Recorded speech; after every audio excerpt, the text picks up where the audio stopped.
Ethan Walker had always believed that life had a strange way of testing how much a person could carry. As a single dad raising his 7-year-old son, Liam, he had mastered the art of pretending everything was fine, even on days when he felt like collapsing. Today was one of those days. He stood outside the little cafe on Maple Street, rubbing the back of his neck, staring at the message on his phone. His best friend, Jonah, had set him up on a blind date, swearing she was sweet, kind, and perfect for him.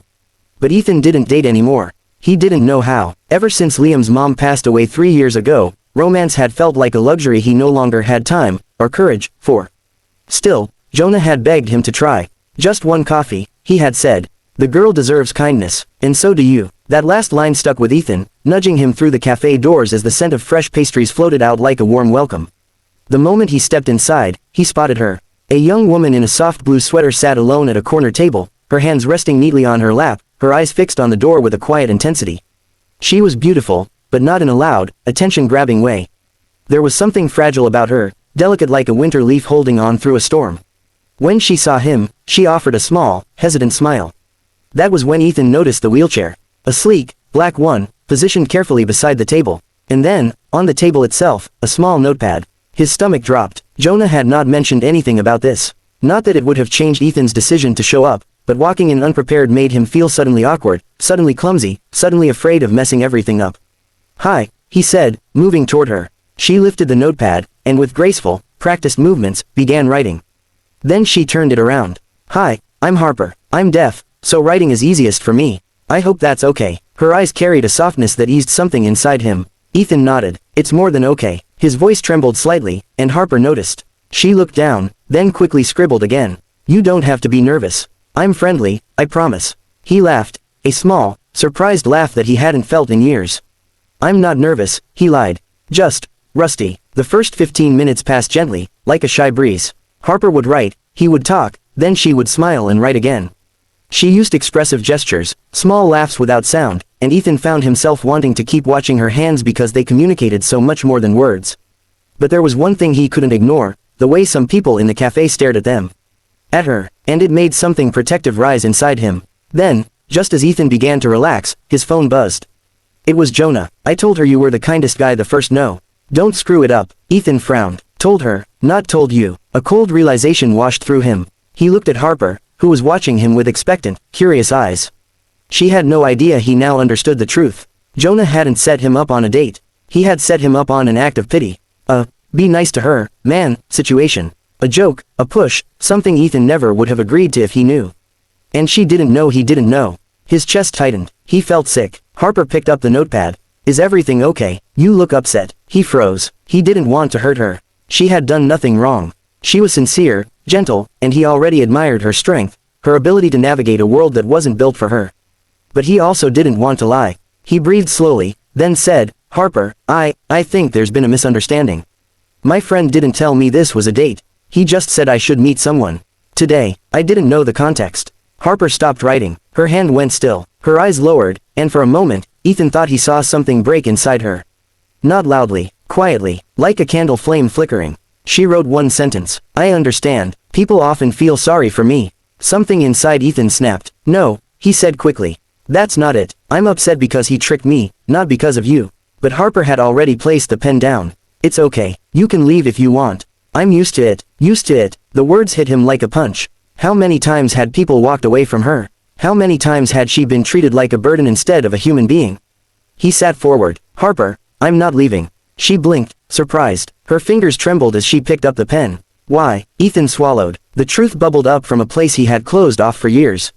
"Because you deserve someone who shows up with honesty, not apologies," he said. "And because I want to be here. If that's okay." Harper stared at him for a long moment. Then she gave a small nod, one that looked like it was holding back tears. The air shifted between them, softening, warming. They talked more, wrote more, sharing stories about childhood, fears, and dreams. Harper told him about her accident at 16, which left her paralyzed from the waist down and slowly took her hearing. Ethan told her about Liam, how being a single dad was both exhausting and beautiful. Every word exchanged felt like stitching two torn pieces of fabric together. Then the unexpected happened. Liam barged into the cafe, breathless, holding his backpack crookedly. "Dad, you forgot my lunch," he shouted, then noticed Harper. Ethan rushed to him. "Liam, buddy, this is Harper. She can't hear you, so wave hello." Liam waved politely, then leaned close to his dad and whispered loudly, "She's really pretty." Harper saw his lips and giggled silently. Liam approached her and tugged her sleeve gently. She looked down, and he pointed to her notepad. "Can I write too?" he asked. Ethan started to correct him, then stopped when he saw Harper nod enthusiastically. Liam scribbled something, then slid the pad toward her. "Do you like superheroes? My mom liked superheroes. Dad says she was the strongest person he ever met." Ethan's face flushed, his throat tightening. Harper read the sentence slowly. Her hand shook slightly as she wrote back. "I like superheroes too, and your mom must have been amazing. I'm sorry she's not here with you." Liam smiled softly. "It's okay. Dad says she's still watching us." Ethan felt tears sting his eyes. Not from sadness, but from the kindness in Harper's expression when she looked at his son. A softness, a warmth that felt familiar. Needed. They spent another hour together, the three of them forming an unlikely little triangle of laughter, notes, gestures, and understanding. When it was time to leave, Harper rolled toward the door and paused. She wrote one last message. "Thank you for not walking away. I don't meet many people who stay once they know everything about me." Ethan knelt beside her, his voice gentle. "Harper, I stayed because you're someone worth staying for." Her eyes glistened. She scribbled slowly, carefully, as if each letter carried something heavy. "Can I tell you something? Something I don't tell many people." "Of course." She handed him the pad. "I'm not afraid of being alone. I'm afraid of never being loved for who I am now." Ethan felt something crack open inside him, a place he thought had died with his wife.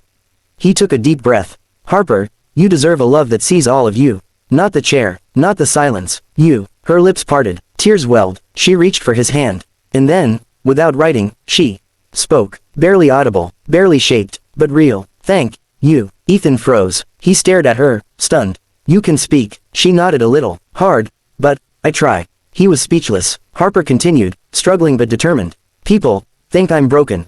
But today, you made me feel human." Her voice trembled, then broke entirely. Ethan's eyes flooded. He didn't even try to hide it. He took her hand gently. "Harper, you are not broken. You are brave, and you are extraordinary." A single tear rolled down her cheek, and when he wiped it away, she leaned into his touch as though she had been waiting years for someone to hold her with that kind of tenderness. From that day forward, everything changed. Not suddenly, not dramatically, but quietly, in the way two lonely hearts slowly find a rhythm together. Ethan brought Liam to visit her often. Harper taught Liam basic sign language. Liam taught her how to draw superheroes. And Ethan, who once feared opening his heart again, found himself looking forward to every message she wrote, every smile she gave, every moment she showed him the strength she carried in silence. Months later, when Harper rolled into the park to meet them and Liam ran toward her shouting, "Harper! Harper!" Ethan knew. He knew that kindness had brought them together, but sincerity was what kept them there. One evening, Harper wrote something small, but powerful. "Do you think people like us can build something real?" Ethan didn't hesitate. He took her hands gently, looked straight into her eyes, and said, "Harper, we already have." She covered her mouth, trembling with quiet emotion. What she said next left him breathless. "I love you both." Ethan felt his heart break, only to mend more beautifully in the next second. He knelt beside her, touched his forehead to hers, and whispered, "We love you too." It was not a perfect story. It wasn't a fairy tale. It was a story built on small steps, raw honesty, and a kindness that changed all three of their lives. And it reminded Ethan, and Harper, that love isn't measured by perfection. It's measured by the courage to stay, and by the hope that grows where compassion is planted.